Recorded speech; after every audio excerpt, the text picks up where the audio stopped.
Oh, what is going on, everybody? Welcome in. It's Alarm Fantasy Football. I'm Howard Bender. Andrew Cooper here by my side. And fantasy football is getting crazy right now. We're already looking ahead towards NFL Week 6. Going to talk some waiver wire action here today. But, before we take a step forward here, Coop, let's look back. Let's do the New York Jets thing here, and instead of looking for good stuff moving forward, let's look at all the negative stuff that we can pile on to what happened in NFL Week 5. How'd your week go? Yeah, should we hit on the negative stuff first and then maybe ease in some guys we hit on and Wherever you kind of want go to the other way go, around? Let's do wherever it. you want, dealer's choice. Okay, well let's Dealer's choice. start. Let's start with one of my favorite players, a player that initially, when I first started doing tight ends, was kind of like the marquee breakout for us with the formula, everything we do with Mark Andrews. And I gotta say, this week was his opportunity to do something against the Bengals. They were throwing, they were making things happen. Charlie Kohler had more receptions. Isaiah Likely scores 2 touchdowns. Mark Andrews has a couple passes, but it's just not enough.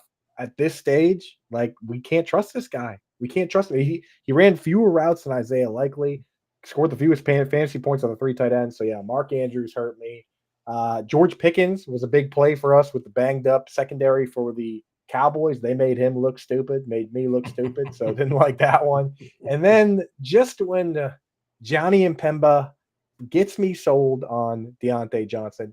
John's been hitting left and right. Shout out Brian Thomas Jr., all these guys. But I get on board with Deontay Johnson, and then, he drops the ball for a lot of us. That was a guy, for me, it hurts the most when it's a guy on the Sunday YouTube show where we're like, yeah, Deontay Johnson, we're getting all these start sits. We're like, Deontay Johnson's great now. Get him in there, and then does nothing. That hurts because, I can stomach losing in my leagues, but when you guys lose in your leagues too, I hate that. I can't stand that. So those are bad for me. Howard, what about you? For me, some of the negative. I mean, Bucky Irving, I wasn't like freaking out, like start him, but I was like, listen, this is a great spot for him against the Atlanta Falcons on Thursday Night Football, and that did not hit. He didn't have a strong game there. It turned into a shootout, which, disappointing that it turned in that way, but nevertheless, I think, two of the big ones for me, obviously Breece Hall coming up again, back-to-back games. Again, this is, and I've said this a million times, like a million times already. The Jets are never going anywhere as long as Aaron Rodgers and Nathaniel Hackett are controlling this offense. And, listen, the Jets fired Robert Saleh this morning. Doesn't do anything. It literally doesn't do anything. They get rid of Saleh because he's a rah kind of coach, and that doesn't jibe well with Aaron Rodgers. Aaron Rodgers is, I'm Mr. Business and whatever. But meanwhile, Rodgers is like, he's Mr. Overreaction. Oh, this guy didn't run the right route, or this guy, whatever. And it's an absolute nightmare. It's an absolute disaster. So they get Jeff Ulbrich. They move him from defensive coordinator to the interim head coach. And what does that do? It doesn't do anything. He's going to have his own defensive coordinator or whoever he's going to promote to kind of continue the plan for the defense. But they promote Ulbrich because they can't, with good conscience, turn over the reins to Nathaniel Hackett. You can't do that after last year, especially when everybody knows that he's nothing more than a puppet for Aaron Rodgers anyway. So you've got a new head coach who is a defensive-minded guy who will focus on the defense, and the Jets' offense, which is the big problem here. And it's still in the hands of Rodgers and Hackett. And this is just, I'm sure I'm going to just go off on the Fantasy Alarm show today because Jim Bowden loves to try and get under my skin with stupidity at times. And I love Jim. I really do. But stop telling me that Aaron Rodgers is going to make this offense more dynamic. Stop telling me that if you brought in Bill Belichick, it would fix things. It wouldn't fix things. Good luck bringing him in far too. from it. Well, it's not even a question of he doesn't want the job because he's not going to be able to control Aaron Rodgers, and Aaron Rodgers doesn't want a coach who's going to tell him what to do. That's the issue. right? There's no team chemistry anymore. Aaron Rodgers is a son of a bitch, right? And I mean, it's so funny because people are like, well, Garrett Wilson should be, coming to him or whatever. Garrett Wilson tried that during the preseason. That's what Mhm. training camp's all about. But Aaron Rodgers decided that going on some retreat in Egypt was more important than building team chemistry in a year where you're coming off of an Achilles tendon injury. So complete disaster. It's a total shit show over there. Brees Hall completely underutilized. Yeah, the funny thing was Garrett Wilson saw 22 targets, had over 100 yards and a touchdown. And you know what? Aaron Rodgers, his whole philosophy about that, force feeding those targets to Wilson, was all about was him going, look, see, I'll throw him the ball every time, and we still won't win because Right. he's not doing it my way. Temper tantrum. Yeah. Yeah, I mean So that's what it was. It was like, I mean, it was the equivalent of somebody saying, Aaron, don't touch Garrett Wilson, and he's like, I'm not touching you. I'm not touching you. just kind of eye Like shut. that's And what then it he goes, was. exactly. And then he goes, oh, look how easy it is to throw to Lazard, touchdown. You know what I mean? Like it is one of those situations. He is a baby in that sense. So, it's what it is, Howard. As far as positivity goes, do you have some hits from this week that we can Oh yeah, good. turn You the don't want me to tides here? you don't want me to be like talk about Debo Samuel coming up with one No. catch against zone coverage where Debo's supposed to be smashing, but it was Ayuk last week. So, whatever. No. On the good side, you and I talked a lot of DFS on Thursday and Friday's fantasy alarm show. And I said to you that there were three lineups that I was kind of, working in on. And one of them, my primary one, was Joe Burrow and Jamar Chase. That one smashed. Derrick Henry didn't have a great game. I thought they should have given him the football a shitload more, but they didn't. So, as I did well, but I didn't win I didn't bake a GPP. I mean, a lot of people had that game stacked. Right. And that was the right move. That was definitely the right move. Yeah. For me, you got some guys I talked about for DFS. T. Higgins, $2,000 cheaper than Jamar Chase and 2 touchdowns. We'll take that. I mean, if you had all 3 of those guys in there, man, fireworks. Kyler Murray looked good scampering around again, even though he threw a touchdown pass to Nick Bosa or an interception. Still, the fantasy sports are easy. And then from our waiver article last week, we had the 3 running backs in the main article. Rico Dowdle finished RB3. Kareem Hunt finished RB5. Trey Sermon finished RB6. So if you had to plug a guy in this week, you did just fine. And we'll get to all of that today. Everybody's questions, get them in the chat if you have them. We see you guys out there. We're going to hit on every question in the chat. And we'll kind of go through and break down position by position who we're looking at this week in terms of people to add, people to stash, and people to stream.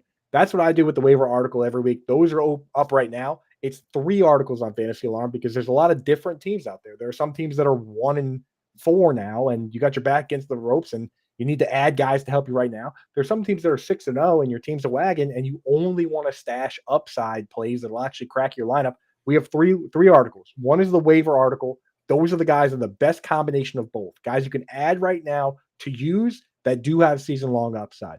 Then you go over to the streamers article. That article are guys that you can start maybe this week, maybe next week, but there's reasons to believe they might not be able to hold on to that gig. Maybe they were injury replacements or good matchups or whatever it is. And then there's the stashes article, guys that we can't use right now, but have big time upside if something happens. You have to think back to last year. Trey McBride was doing nothing. Zach Ertz got hurt, wheels up. Isaiah Likely wasn't on the radar until Mark Andrews went down. Top 5 tight end rest of the season. Those are the things we're looking for. We're saying, hey, who are these guys that are talented players, don't have the opportunity? The opportunity could change, or maybe we get some changes happening here. Coaches getting fired, for instance, like Robert Saleh. It's all in the article. Check that out. But we're going to go through it today with you guys on the show. So let's get into it, Howard.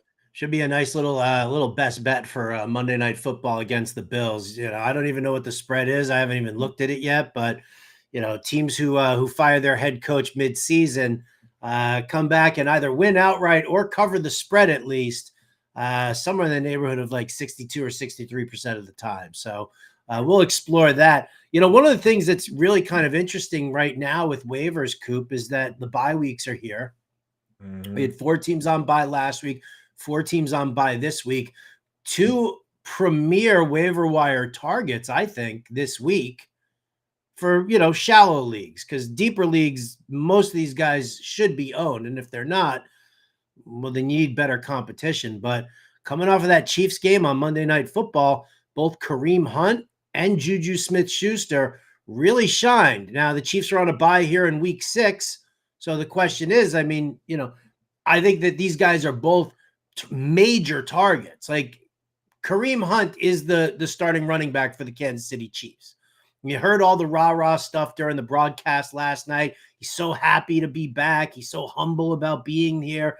The team that first drafted him, he's like, whatever you need, I'm here for you. Change my lifestyle. Boom. Kareem Hunt all of a sudden. And he looked like he had a nice burst in his step, which was good. Juju Smith-Schuster, right, played almost a 70% snap share last night, despite the fact that the Chiefs were running out so much 21 personnel. How many 2 tight end sets did you watch in that game last night? It was a whole game. Absolutely crazy. They did a four tight end set at one point. They were loading them up. They brought Jody Fortson back. They were like, whatever, we'll go crazy. But so Juju still plays a 70% snap share. He's handling all that underneath work that Rashee Rice had. He had that 50-yard catch and run. Like, that's the kind of stuff that you're going to see from Juju. It's not Justin Watson, who played a strong snap share as well, but great downfield blocker. Downfield blocker. Led in classic Justin Watson. Split guard is that position, famously played by Willie Snead and a few other, Jameer Byrd. But he actually led the team in snaps, Howard, and had 0 targets. So shout out Justin Watson. Hey, you know what? Unlike the Devontae Adams and the Romeo Doubs of the world, you don't hear Justin Watson complaining. You don't hear him skipping practice, asking for the ball more. He's just happy to be here, man. Making a lot of money doing what he's doing out there. Making a lot of money, blocking downfield, collecting Super Bowl rings, and just feeling really good about it. Pretty good. Right? I'm cool with that for fantasy, right? Put as many Kyle Juszczyks on the field as you can, because it means the guys we want to get the ball are getting more targets, high consolidation. That's what I want to see. Shout out. More snaps for Justin Watson means better for Juju Smith-Schuster. So for me this week, Kareem Hunt not in the article because he managed to get rostered up to 77% on Yahoo. It happens a lot, Howard, with these Monday games where people realize they can drop a bench guy or they have an open spot and they just add him. So I don't even think it was that. We were sitting here in week 3 talking about it. Like, this was, what Andy Reid does to his running backs. And, in week 3, we said it here on this show. I said it on Fantasy Alarm. I said, I'm not going to break the bank and overbid for Kareem Hunt while he's signed to the practice squad, because I still need to see what he's going to do. But I still threw small bids out there. And I've been sitting with this dude on my bench in I want to say I have Kareem Hunt, 103 leagues. I have him probably in about 55% of leagues right now. Yep. And last week I picked up Juju Smith-Schuster. I even started that son of a bitch in a couple of leagues this week. So, but I picked him up in Scott Fishbowl, and if I started him, I would have won. Instead, I lost to Mike Fiella, who hadn't won a game yet all year.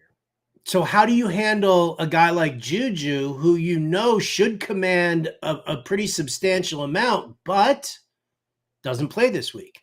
Right. So Juju is my number 2 wide receiver this week. You want to just get into the wide receivers real quick, then we'll circle back and say what up to everybody in the chat. Who's number one? Number one for me, I was shocked. So I actually had Juju as my number 1, and then I went through and kind of double-checked rostership, and Josh Downs was not added in as many leagues as I thought. Last week we were touting him and Wan'Dale Robinson. Both of them came out, got peppered with targets like they've been doing. Still only rostered in 40% of leagues on essentially all 3 platforms, Yahoo, ESPN, Sleeper. If Josh Downs is out there in your league, you got to go and get him, especially in full PPR. He was getting peppered even when it was Anthony Richardson. As long as it's Joe Flacco, you have to start this guy. But Josh Downs is number 1 for me just because of the targets and his role. But number 2 for me is Juju. We're also looking at you got to look at Jalen Tolbert right now, because and this is something Howard has preached for a long time, which is that fantasy football is a weekly game.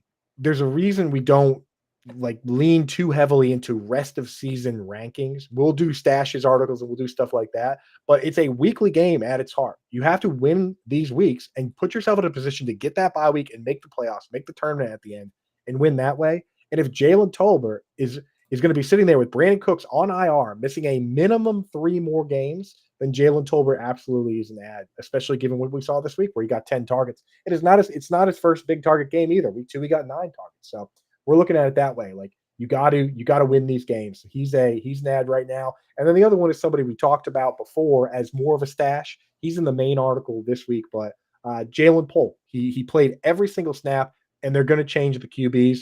I'll give it 1, maybe 2. Once they change the quarterback, I'm giving it 1, maybe 2 games to see if they can really get on the same page. You can't sit there and hope and wish for too long. But basically what they've told us, Howard, is that Gerard Mayo came out and said, hey, right. I had your boy. I had your boy on my DFS watch list right there. I know you had him there. I know. Exactly. It's like, we're giving ourselves a chance at upside, right? If it works, it works. If it doesn't, it doesn't. But we're looking for catalysts, right? Fire the coach, change the quarterback. Let's see what shakes things up. And they said that when Gerard Mayo said when Drake May plays, they have a different playbook. They have a run and gun playbook for a run and gun quarterback. That's going to change up the target pecking order. So we'll have to see there. For streamers, Tolbert's number 1. As we talked about, Juju is on bye, right? So Tolbert's 1. Other guys to look at in deeper leagues, because I know streamers usually apply to deeper leagues, with Adam Thielen already on IR and now Xavier Legette dealing with the shoulder. Jonathan Mingo played the entire game. If you're in these leagues where you can only find guys that are rostered in like 10, 15% of leagues, sometimes you got to hold your nose, go with a guy like Mingo. Deeper leagues, Xavier Hutchinson. He's a guy that's going to play split end. They didn't move Tank Dell to split end. They're not going to do that with Stephon Diggs. What they do is if those guys are out, they bring in Robert Woods. If Nico Collins is out, they bring in Xavier Hutchinson. We saw it last year too. He may be more of a DFS play, but again, we're talking about 1% rostered. So if you're in these crazy deep leagues like some of us are, he's out there. And then, of course, stapled in my streamers article permanently is Allen Lazard. Like, people aren't picking this guy up. He's only rostered in 30, 40% of leagues. At any given time, he can score a touchdown. Dirty. He's just like he's the definition of a streamer, though, right? It's like you're looking at the wire, last minute. Romeo Doubs gets suspended on Friday, and you say, oh, man, I need somebody, anybody. Allen Lazard is exactly somebody, anybody. Any given time he could score. Our stashes don't change as dramatically as our weekly guys, so we're still stashing Jalen Polk. We're still stashing Jalen McMillan. We're still keeping an eye on guys like Roman Wilson. Same game here. Rookies, we're looking for rookies that can gradually build up. Amon-Ra St. Brown did nothing for 10 weeks his rookie year. So look around. Hey, Troy Franklin got a deep end zone target, didn't catch it, but still, there's a lot of teams where the pecking orders are still open. I mean, the deepest player I looked at that he just ended up an honorable mention, but the Panthers are looking around to see who's going to play. After Mingo and Xavier Legette, you got 2 options. You got David Moore, who is like the quintessential journeyman, no upside guy. And then you got this guy, Jalen Coker, who had, kind of exciting profile in college, made a lot of contested catches, got picked up by the Panthers, climbed his way up the depth chart, made the team, and he got some snaps last week. So if you're in those Scott Fishbowl style ridiculous leagues, that's a name you got to know. That's it, Howard. Let me throw a name out there that you didn't mention here, and I'm kind of curious. Posted up on YouTube, I have a short right there where we're talking about my 3 favorite wide receiver ads for this week. Juju, stash him, play him in week 7. Tolbert, 100%, love a 90% snap share. Likely to, surpass Brandon Cooks completely on the depth chart. Even when Cooks comes back, I think if Tolbert has a strong series of games, he's going to hold on to that job. But the third one here saw 10 targets, played a 65% snap share, again, despite ridiculous amount of 21 personnel used. Only caught 4 balls, 58 yards, touchdown. Where's Rashad Bateman in this conversation? Rashad Bateman, who, mind you, this coming week, it's Washington against Baltimore. Jaden Daniels versus Lamar Jackson, 52.5 game total right now. Like, I feel like we should be streaming in Rashad Bateman at this point. Yep. So he ended up in the honorable mentions of the streamer article. So in the main article, I usually only do 3 guys per position. I did 4 this week because Juju kind of snuck in there on Monday. He's in there with definitely towards the top with guys like Demario Douglas, who got a bunch of targets on a team that is doing nothing. And then our guy Darius Slayton, again, with the asterisk of malignant. Sometimes these guys clear concussion protocol, sometimes they don't. Shout out to you, Howard, with you and John's DFS show, calling out that Darius Slayton game. Anybody that started him at that price, I mean, what did he give you? 4x, 5x? I actually ended up pivoting off of him in favor of Jalen Tolbert. Okay, fair. In favor of Jalen Tolbert, not on the main slate. On the main slate, I had a couple of other things going on, but like on the main slate, I was kind of locked in. I had like Amari Cooper and Michael Pittman and DK Metcalf and Deebo Samuel. Like I was in that realm for wide receivers. I didn't need to pay all the way down. Like I said, I took the free square that everybody was giving me with Tucker Kraft, who was crazy underpriced. So I might as well, I was like, instead of fighting the tight end pool here and trying to, swim upstream, let me just go with the flow, use Kraft, take the discount and see where I can put that money, in other spots. So yeah, I had a FanDuel lineup, dude. It was like 173.28, which was phenomenal, right? If I was playing in a higher, in a larger entrance fee contest, I would have won a shitload of money. Dude, but instead, because I was like, it was like last minute and I was kind of piecing it together. And, the wife and I just moved. And so like, I had to divert funds elsewhere, than DFS. So I, lower cost contest, I still won a few $100, which was great, right? Like $15 entrance fee. Boom. Like it's a sweet return there, but still not what I had originally hoped. So I did that 2 weeks ago, man, where I went over to my buddies to watch just the 1:00 games, just a little bit of them. And they were like, "Oh, we're all doing a DFS thing, just us here at the house, 15 guys or whatever." I was like, "Yeah, I'll jump in." Dude, that team would have probably won me $1 million. Yeah. Like, it's only those teams, right? Like if I had just hit it, add import into a bigger thing, I would have crushed. But that's the way she goes, man. And that's one of the things I've always preached too, is like, if you can afford to put it into a bigger contest, put it into a bigger contest and see what happens there. All right. So we covered wide receivers here. We'll go through running backs and quarterbacks in a little bit. Tight end, I just want to flush that position down the toilet right now. Let's go to some of the questions. Let's say hi to everybody who's in the chat, and we thank everybody for being here. As always, if you're watching on YouTube, hit that like button. We really appreciate that. If you're watching on Twitter or Twitch, come on over to YouTube and hit that like button for us, because that's going to be just a nice, friendly way of saying we support the work that you guys do. But let's go to the chat here, because we do have some waiver questions. Want to jump into it. Number one, Steve Cervera. Only players in our league are the ones that were dropped. I have the number one waiver priority, Tank Dell, available to him. Start 3 wideouts. He's got London, Harrison, Reed, and Metcalf. So all of a sudden the question is, do you use that number one waiver priority here on Tank Dell, start working the trade phones, or do you kind of shift elsewhere and see if there's a running back who's out there? I think anytime a guy with big upside gets dropped, you have to do it, especially because Nico Collins now dealing with a hamstring injury. And they tell us it's not serious, but they say that unless it's very serious, they typically say that, but you never know with those hamstrings. You miss a couple weeks, you come back, you aggravate it again.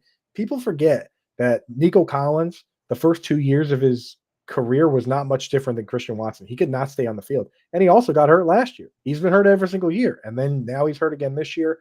Those are the situations where you say, okay, CJ Stroud, awesome. Tank Dell, we've seen it from before. That I go out and get that guy. The question, of course, is who to drop, but I think you can find somebody to drop for Tank Dell. You got to have somebody else to drop here, Steve. If you don't, well, then I don't know. Because those 4 guys right there, I mean, you're only starting 3 wide receivers. Those 4 are all top flight guys. I know that Harrison hasn't been, uber consistent lately, but still, I would add Tank Dell for sure. Interesting philosophical question. Is it crazy to hold my waiver priority and hope one of the 3 decent QBs make it through, or is that a bridge too far? So QBs who are available sitting on your waiver wire, do you use that waiver priority here, or do you, just kind of patch it together?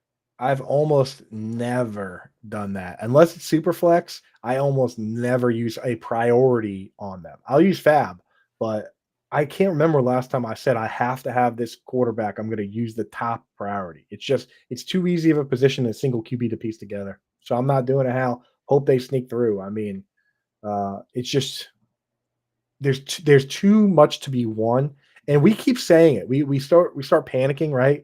We think to ourselves, oh, there's going to be nobody else down the road. Guys, there's always somebody down the road. There's all whether it's Trey McBride or Isaiah Likely or any number of backup running backs or wide receivers that pop. Like I said, Amon-Ra St. Brown, Hunter Renfrow in the same year did nothing and then straight up won leagues over the last 5 or 6 games that year. Those were the both top 5 wide receivers in one league. I watched somebody pick up Rashad Perriman and win a league one year. 3 straight games down the stretch. Howard, you were starting him in the championship that year, I remember.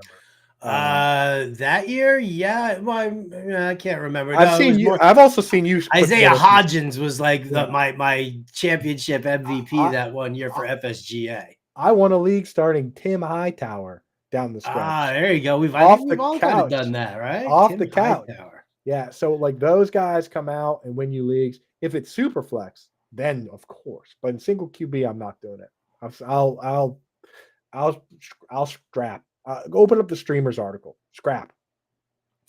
All right, cruising through here. Say hi to Jerry Nelson, Albert Moroccan's here, Brian Bernhard's here, Skinny McKinney's back. Look at that. What's up, Skinny? He's in hurricane land right now. Skinny, I love Skinny's favorite take that the Saints win when Taysom Hill's active and they lose every other time. He's just the glue guy, dude. Skinny's I think the Skinny glue that holds it all together. He's the glue guy, dude. $10 million a year.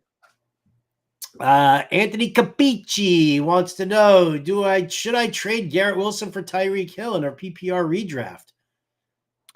I think I fucking would. I think you almost have to, man. I think if your team is at least like 3-2 or 4-1 or 5-0, definitely do it. Shoot for the moon, right? I mean, I saw some clips. Christian Gonzalez kind of gave Tyreek a hard time, but he was getting open still at times. Like with a different quarterback down the stretch, maybe that's a different game for Tyreek Hill. So yeah. What do I got here? Mile High Luke must be high to think that Breece Hall's about to get fed by the new coach. The new coach is a defensive coordinator and is not going to touch the offense at all. So keep smoking. Right. I feel like in those situations, Howard, the meeting with the new coach is in a room with Woody Johnson and Joe Douglas, the GM, and they'll probably have a lot of say in saying, hey, here are the guys that we brought in. Let's try not to make us look stupid now that you're in charge. So I don't know. I feel like it's just going to be more forcing it to Garrett Wilson and maybe trading for Adams. I hope they don't trade for Adams. Oh, they probably will. Greg Martinez says, why didn't they fire Hackett? Because Aaron Rodgers is pulling the strings and Nathaniel Hackett is his best friend. So it's not going to happen. All right. No more Jets talk here. When it happens, it's going to be everybody. I don't even want to talk. Stop it. Joe Douglas, Hackett, Rodgers, everybody. Okay. What's up, Mike? Hey, drop the mic. Says, what's up, guys? What's happening, buddy? Everything's good here. Here we go. Josh wants to know for Superflex, he's got Kincaid, Lamb, AJ Brown. Have to drop a player to activate him from IR. He's got Flowers. He's got Deontay. He's got Kirk. Thoughts on trading Kincaid and Kirk for Trey McBride? Why do you need... Okay, I don't understand why you would need to trade. Why do you need to throw in Kirk for this deal? I do kind of get it, though, because he's at a situation where he might have to drop Kirk to waivers to activate AJ Brown. He's going to have to drop, if he has to drop Deontay or Kirk, if he's dropping Kirk to waivers anyway, then he's kind of getting a free upgrade to McBride. So I see where he's coming from. Otherwise, would you drop Kirk or Deontay if you don't do a trade to activate it? I Because you mean, I have don't to. know if I don't know. Are those the guys that you have to drop? Like that's what I want to know. That seems to be the That's what I want implication. to know. Like If you have if somebody else to drop, yeah, let us know, Josh. Who because obviously you're not going to drop. yeah. I think that's the implication that he has to drop some. Jake Mueller wants to know, should I trade Darnell Mooney for Scary Terry? Darnell Mooney kind of rocks, dude. Darnell Mooney is like, what is he, like top 5 in the league in receptions right now? So is that a no? I think I would just stick with Mooney the way he's playing. Yeah. All right. Beautiful. What about trading Reed and Jaden Reed and J.K. Dobbins for Marvin Harrison Jr. and Christian Kirk?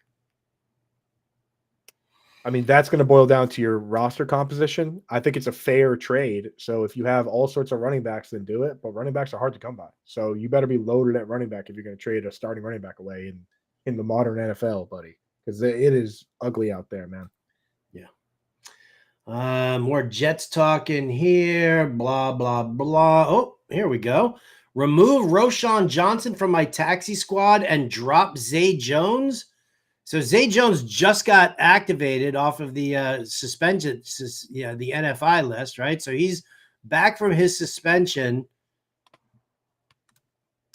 I mean, I guess he's saying, should he activate Roshan Johnson from his taxi squad and dump Zay Jones in order to make that happen? I would rather have Roshan than Zay Jones. So if it's a choice between the two players, then drop Zay Jones because Michael Wilson's look good. Like, what is Zay Jones' job going to be? Yeah. All right. Oh, Coop, put them on, baby. Yeah, there they are. Put them on. Raider Dave in the house. Get the Twitch glasses on. Josh Downs available in my league. Should I drop Christian Watson to pick him up?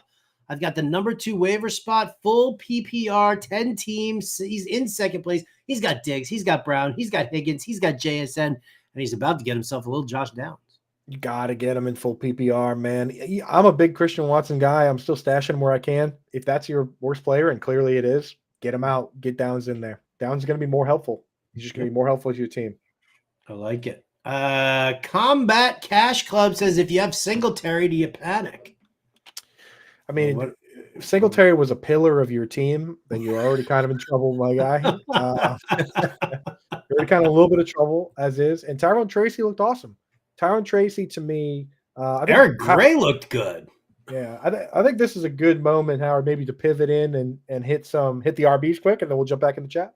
Let's do it. RBs, let's see. Top ads, top stashes, top streamers. Let's start with the ads. Who do you like? Top ads for me, and I debated this back and forth, but number 1 has got to be Tank Bigsby, and here's why. He's doing it while Travis Etienne is healthy.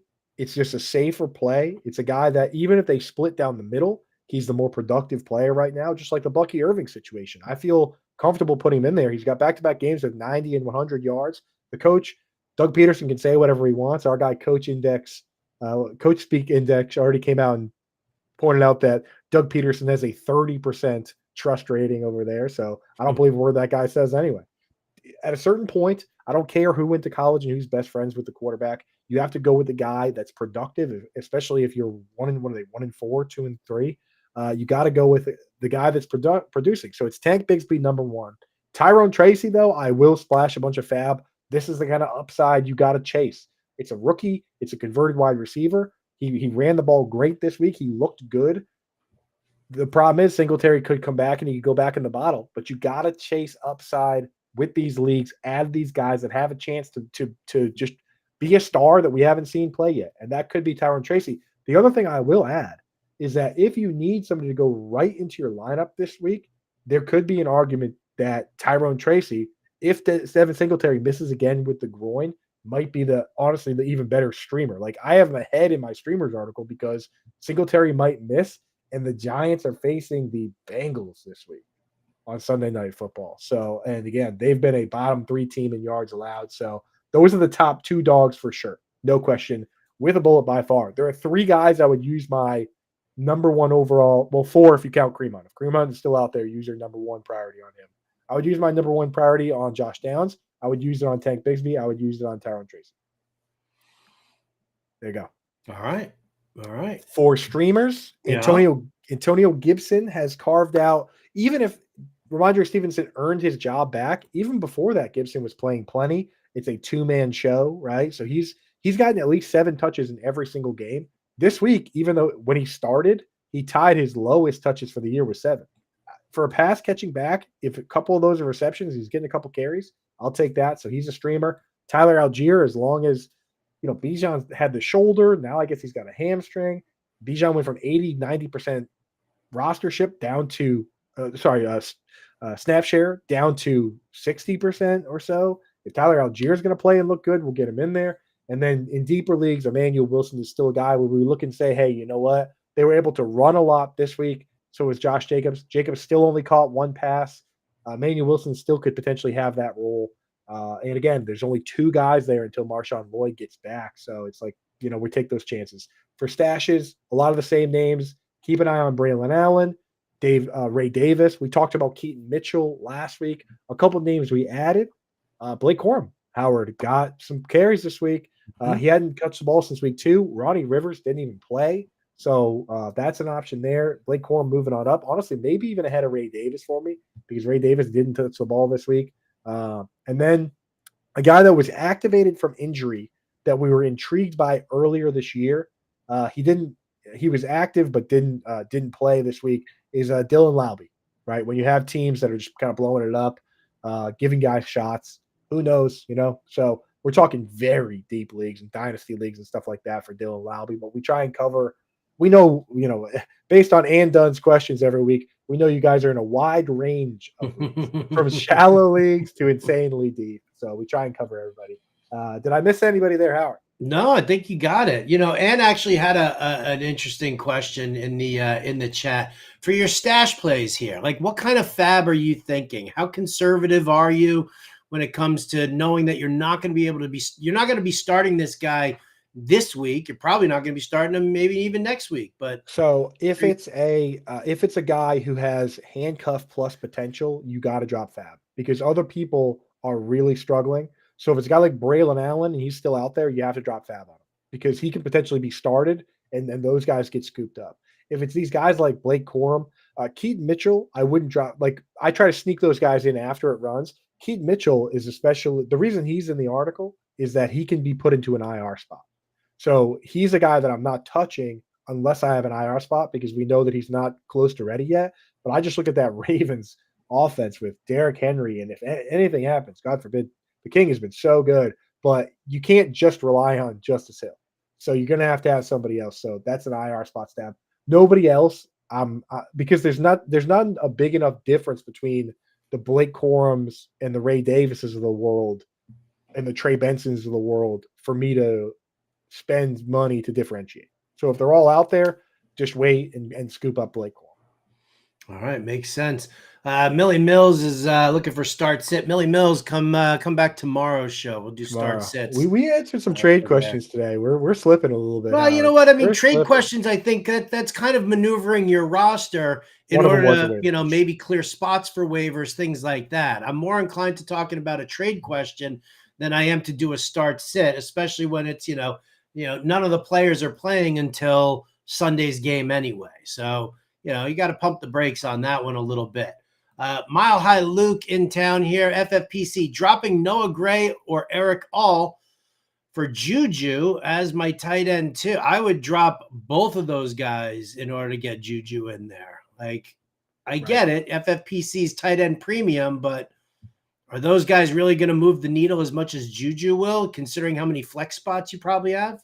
Right. And the thing with Eric All, 2 weeks in a row, and I like Eric All in Dynasty. You go back and look at my stuff, we said we like this player. He's an unknown guy. He had a bunch of injuries in college. But 2 weeks in a row now, he's run the 7th most routes on the team. It's like, how you got Jamar Chase, T. Higgins, Andre Yoshivas, Zach Moss, sometimes also Chase Brown, and Mike Gesicki running more routes. Like, he's playing more snaps than Gesicki, but you got to realize that he's playing more snaps because he's the inline blocking tight end, blocking on a big percentage of his pass plays. He only ran 11 routes last week, only ran 16 this week. We can't we can't chase these like dump off targets, right? It's like there's just I know Joe Burrow, super exciting dude, got this cool M&M hair, but like he's not going to support 9 fantasy players. So Right. Eric All is a dynasty stash, and guess what? Next year, if they let T Higgins walk and they're done with Mike Gesicki, next year it's Eric All season. Right now, he's still stuck in the Dallas Goedert role where they have Mike Gesicki playing the Zach Ertz role, and we just can't start that play. Eric wants to know: can he drop Isaac Garendo? Bring them. Can I drop Isaac Garendo? Bring the Mason owner. Oh, I'm sure it's being the Yeah, Mason owner with CMC's return getting closer. I mean, I'm fine dropping Garendo. I don't think that even if Mason got hurt, I don't think they're giving Garendo the right, entire job anyway. So I'm right. fine dumping him. I will add another famous Howard Benderism. Don't drop guys just to drop them. So, make sure you're adding somebody that matters if you're going to Yeah. just drop somebody. But Mhm. yeah, I'm not. There's guys you drop and guys you don't drop. Isaac Grando's not necessarily a guy you can't drop. Austin Battle says a little trade offer. He's offered Tank Dell and T. Higgins for Nico Collins. Keeper league Oof. though, it's that keeper league that makes me say I don't know because Nico Collins has been very good, And I don't know and where T. Higgins is going to end up next year. right, it's a keeper league problem there because T Higgins, you know, he's a guy that needs somebody to put the ball in the right spot. You know what I mean? He's not a big separation guy. Those guys need a Joe Burrow because we've seen how bad it can be when those guys play with a quarterback that's not throwing catchable passes. It's what Drake London looked like last year.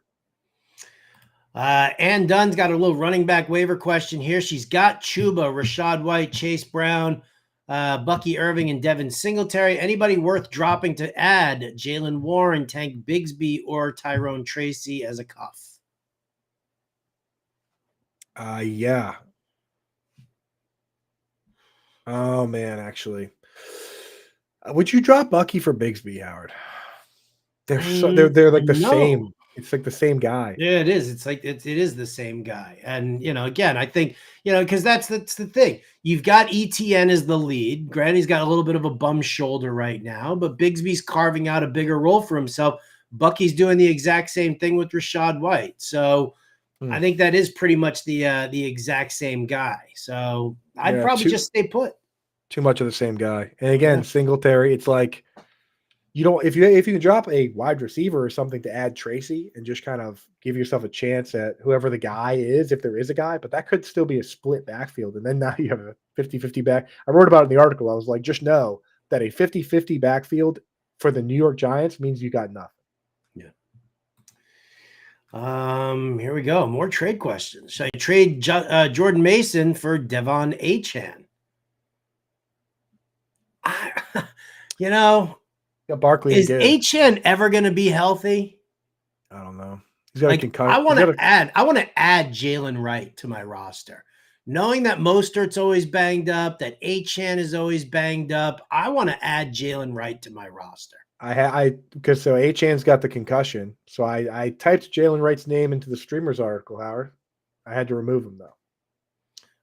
Because the Dolphins are on bye this week. And you can't stream there you guys. go. You can't stream guys when they're on bye. So Achane's got 10 days to clear concussion protocol.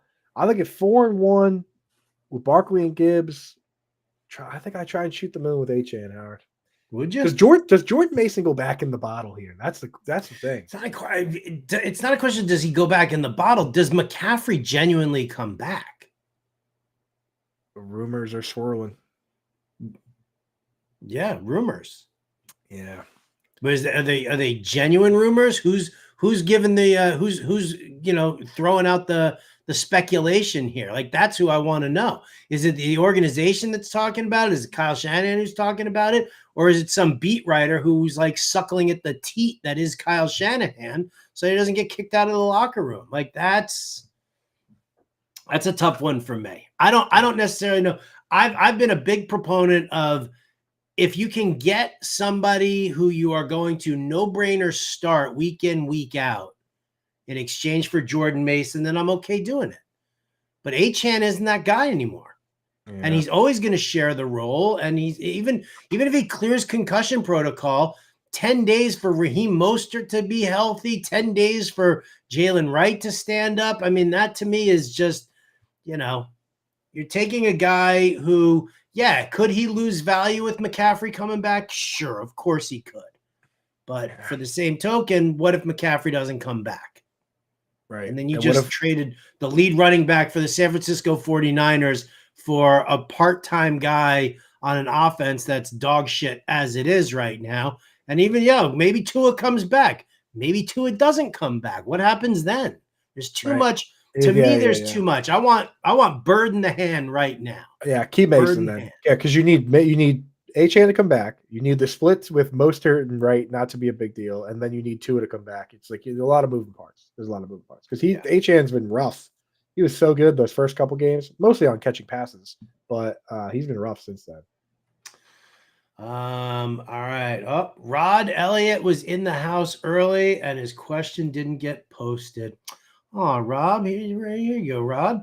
Waiver type question. I can get a Mike Williams or Michael Wilson off waivers. I can trade Bucky Irving for Jalen Tolbert and cover the bye week. I don't necessarily know if I want to trade Bucky Irving for Jalen Tolbert. Yeah, running backs are more valuable. If you're back against the wall and you're like, 1-4 or whatever, maybe you do something like that. But I would just go for Michael Wilson. Michael Wilson's been good. He looked good this week. Ran one fewer route, got one fewer target than Marv. Mahai Luke in the FFPC again. Would you drop either Judy, Emmanuel Wilson, Marshawn Lloyd, or Audric Estime for Juju? I would dump Estime in a heartbeat. Absolutely, Estime or Lloyd. Yeah, in a heartbeat. Heartbeat. Boom, boom, boom, boom, boom, boom. Gone. Jerry's got Kraft and Freiermuth. Should I trade one of these guys, and which one? Just hold on to him, dude. Yeah, I mean, I don't think you need to carry two mid-level tight ends. I don't think you need to do that to begin with. Who do I trade? You trade the guy who's going to give you the biggest return. Like these guys might as well be like the Spider-Man meme, like, pointing at each other, that they look exactly alike. Right. Just remember that with Kraft, great, the first half this week was pretty bad, but the second half was incredible. But it was on a 66-yard broken play and a screen pass, right? That was that he made a good play on. But you got to remember that he did it. No Luke Musgrave, no Romeo Doubs, no Christian Watson. So it's like Freiermuth has been slow and steady. Kraft it's like the tortoise and the hare here. So I think you can get huge value on Kraft right now if you want to do that. Neither one has a bye week until like week 10. So exactly. It's not like you need to worry about that. GT Sports got Bigsby, Dell, or Downs. Which two would you stash? I've got good depth at both positions. Since when is Dell hitting the waiver wire in all these leagues? We weren't high on Tank Dell, but I mean, he's still I'm surprised to see him on so many waiver wires. He's rostered at 85% of Yahoo leagues. So I'm still, even us that were low on Dell, with Nico Collins hurt, you got to grab Dell. Got to grab Tank Dell. Yeah. Which two would I stash? It would be probably Dell and I love Downs. Yeah, I love Downs, but running backs are so much more valuable. They just are. Agreed.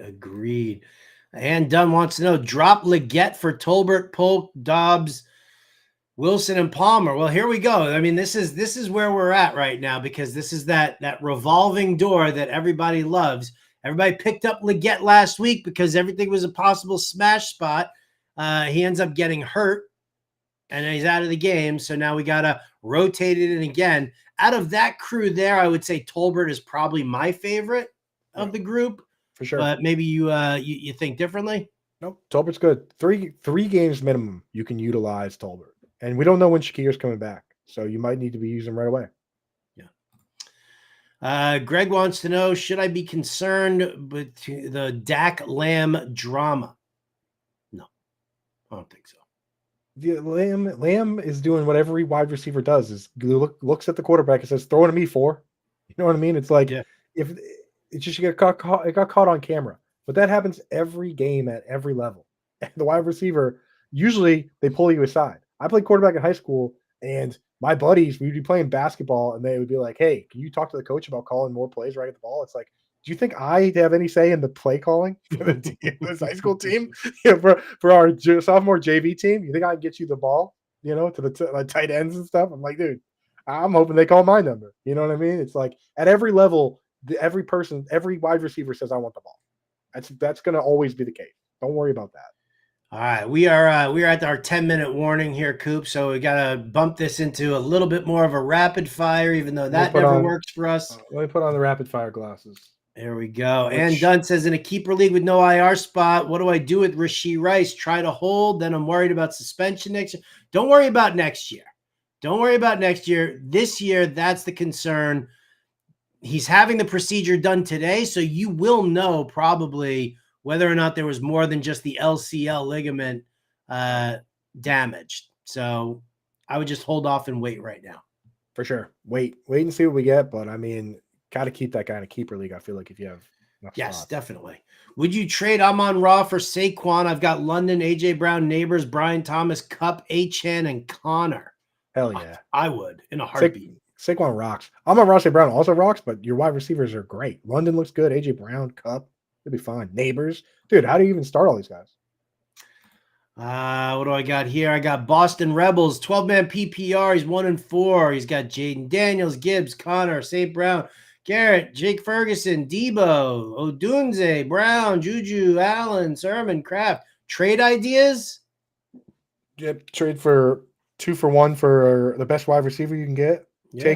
Take Debo and one of your bench players, Kraft, since you have Jake Ferguson. Debo and Kraft, 2 exciting names, and trade them for the best wide receiver you can get, and then start those guys. Yeah, or go like Debo and Chase Brown and trade for like the best running back you can find out there. I mean, 2 for 1 deals, Boston. That's where you want to go. That's the game, brother. 2 for 1 deals. All right, over at Twitter or X, whatever we want to call it, Debbie's hanging out there trying to slip a trade question in Andrews for either Worthy or JSN. Andrews for either Worthy or JSN. I would definitely trade Mark Andrews for Xavier Worthy. If you can get away with this, it's like, where you live in Cherry Hill, Baltimore. Where does Mark Andrews still have value? Like, go do that trade immediately. Do it, Debbie. Do it. All right, Greg Martinez once again, Dynasty. Drop Emmanuel Wilson and go for Juju. Yeah. Yes. Buddy. Yeah. If you're competing to win now, yeah. Yeah. Definitely. Mile High Luke says, how can we believe anything from the 49ers these days? We can't. We know it. We can't. I can only imagine their beat writers dealing with the Robert Saleh questions today. I don't even care.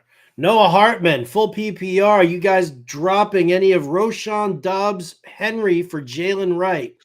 Pitts is my tight. Oh, Pitts is your tight end. Yeah, I'm dropping Henry for yeah, Jalen. You can drop Henry or Roshan, whichever you want to do. I'd be fine with that.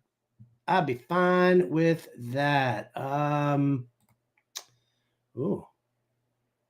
By Trey Tucker on the dip. If you're Hunter Renfrow 2.0. Why not? Noah Hartman says, what do I do with Keenan Allen Odunze? Got Odunze off of waivers, closest drops. Guys like, I mean, I'm Keenan Allen, injuries are still prevalent. He's not a security blanket anymore, which definitely diminishes the targets. Right. And I feel like Odunze and Caleb Williams are building a bond that Keenan Allen's not going to be a part of in a year. Right. I think if you can keep the upside, if these guys are at the end of your bench, keep the upside playing Odunze and then try and get one of those running backs, Bigsby or Tracy.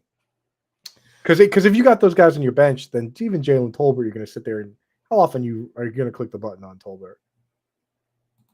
Speaking of Tolbert, Uncle Ted says Tolbert is Miles Austin 2.0. Well, let's hope he keeps his head down over the middle then. Oh, I know. All right. Well, look at that, Coop. See, look, that was rapid fire. That's pretty good. And we just cleared the deck on all our questions. So how about sharing some final waiver wire thoughts, ideas, concepts? Or tell everybody what you got coming up here over the next day or two. Yeah, we didn't hit tight end, but tight end right now, it's flat. There's no big waiver ad, and you can find these guys off the wire there's so many easy streams. Zach Ertz, Tyler Conklin, Cade Otton. You know what? They're getting some targets. They're fine. Like streaming's not hard. For stashes, we're same thing with Jalen Polk, Hunter Henry. We just want to see one game with the new quarterback. If he does nothing, I mean, he still technically leads the team in routes run and targets. So it's like new QB, new scheme, maybe something mixes up. Otherwise, you drop him. But keep an eye on Ben Sennett right now. Zach Ertz is going to get 8 targets a game and catch 2 of them. That's what happened with Trey McBride. Trey McBride kind of started to play more before Ertz even got hurt. Could be the same type situation. Theo Johnson is blocking on fewer pass plays in your deeper leagues. And then Hayden Hurst, I mean, he's still 70% route participation, 70% of his snaps from a wide receiver spot. They've only thrown 100 times this year, which is nuts, considering some of these other teams have thrown 200 times. So those are the names of stash. But tight end, just keep streaming where you got it. For me, we got the waiver wire show. The start sit show tomorrow for all your start sit questions here on this channel, 1 to 2 p.m. Howard and I will be doing the show. Howard's doing it every day this week, 6 to 8 p.m. on Sirius XM. I'll be doing it Thursday, Friday with him. And then we'll have another guest on Friday as always. And the wheels keep on turning, baby. And the wheels keep on turning. All right. Well, thank you everybody for jumping in here. Oh, wait, we got like a little couple of questions. And since we got like 3 minutes to go here, now this is the question I want to drop: Judy or Wicks for Daniel Jones and Superflex? Superflex? Yeah, my goodness. Yes. Immediately. I would drop Judy. You drop Judy? You like hands of buttered stones, Dontavian Wicks? It's I mean, if those are your worst 2 wide receivers on your team, you got to have other options to utilize. Judy is just such a I'm always thinking about is this guy even close to starting for you? Because Judy is just so middle of the pack. Like, I can't see him breaking out and being a star. Right. Wicks, it's possible. And Joshua K says that Coop, you nailed it. He's got to drop Kirk. So there you go. Kirk and so Kincaid and Kirk for our good friend Trey McBride. As we say, it's a free real estate. Free real estate. There you go. All right. Well, thank you so much, everybody, for being here. We really appreciate it as always. Again, hit that like button, subscribe to the Fantasy Alarm YouTube channel as well. Not only are you getting like access to these shows and priority for your questions, all the shorts that we're running out there right now, they're little 1-minute videos. And I mean, listen, it's about everything. It's topical stuff. It's waiver wire stuff. It's start sits, everything that you could possibly want. And as always, if you don't subscribe to Fantasy Alarm, do yourself a favor. Point out that QR code to everybody, please. There it is. I've been waiting all show for that one. I got it, though. Either zap that QR code or go to fantasyalarm.com/all-pro. When you sign up for either the monthly or the annual, you get a 7-day free trial. Take it for a spin. Win some money with us over the weekend. And win some championships in fantasy football this year. For Andrew Cooper, I'm Howard Benner. Thanks so much, everybody, for tuning in. This has been Alarm Fantasy Football, and we'll